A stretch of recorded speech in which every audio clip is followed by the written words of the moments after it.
যেভাবে চলছে ফলাফল না মানার কোনো সুযোগ নেই, কারণ ঢাকা বিশ্ববিদ্যালয়ের শিক্ষার্থীরা তারা যখন রায় দিবেন তাদের রায় মেনে নিতে হবে আমাদেরকে। এটাই আমি মনে করি যে যৌক্তিক এবং এটাই হবে, এখানে এর বাইরে কোনো সুযোগ নেই। যারা ভোটার এবং প্রার্থী সবাই আমি আশা করি উপভোগ করেছে ডাকসু নির্বাচন।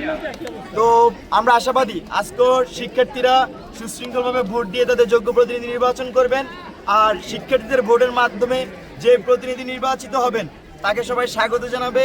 এটাই স্বাভাবিক, এটাই আমাদের আশা। আমরা আশা করি পুরো দিন ব্যাপী রেজাল্ট ঘোষণা পর্যন্ত কোনো ধরনের কোনো সমস্যা হবে না, এবং যারা ভোটার আসতেছেন সারাদিন ব্যাপী আপনাদেরকেও স্বাগত জানাই। আসেন, ভোট দেন, আমরা গণতান্ত্রিক চর্চায় প্রবেশ করি। ধন্যবাদ।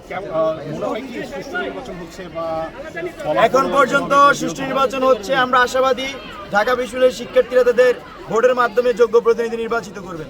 আমরা একটু আশা করি যে আমরা সুন্দর একটি ফলাফল পাবো, কোনো ধরনের সমস্যা হবে না, এবং সবাই এই 24শে জুলাই অভ্যুত্থান পরবর্তী সময়ে একটি গ্রহণযোগ্য ইলেকশনের মাধ্যমে ঢাকা বিশ্ববিদ্যালয় শিক্ষার্থীরা তাদের প্রতিনিধি নির্বাচন করবে।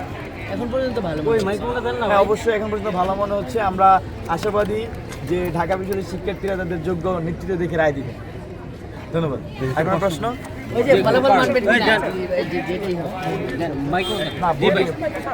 ফলাফল যেভাবে চলছে ফলাফল না মানার কোনো সুযোগ নেই, কারণ ঢাকা বিশ্ববিদ্যালয়ের শিক্ষার্থীরা তারা যখন রায় দিবেন তাদের রায় মেনে নিতে হবে আমাদেরকে। এটাই আমি মনে করি যে যৌক্তিক এবং এটাই হবে, এখানে এর বাইরে কোনো সুযোগ নেই।